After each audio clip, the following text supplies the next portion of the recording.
Icicle Creek.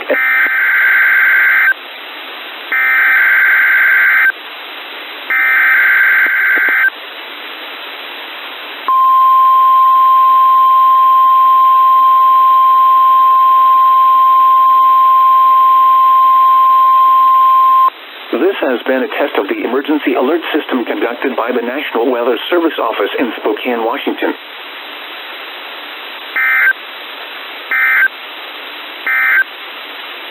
Water temperatures across the region as of 10 a.m. Wednesday. Today 70, tonight 48, and on Thursday 79.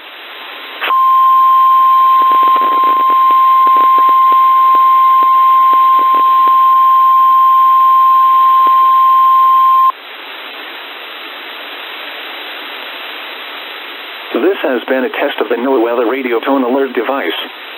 During potentially dangerous weather situations, the National Weather Service broadcasts a special tone which activates an alarm on specially built receivers. A test of the tone alert is normally conducted each Wednesday between 10 a.m. and noon. When there is a threat of or existing severe weather in the area on Wednesday, the test is postponed to the first available good weather day. Reception of this broadcast and tone alert will vary at any given location. This variability, normally more noticeable at greater distances from the transmitter, will occur even though you are using a good quality receiver in perfect working order. To provide the most consistent warning service possible, the tone alert will be activated only for warnings in selected watches affecting the following counties: Douglas, Chelan, Ferry, Grant, and Okanagan. The official National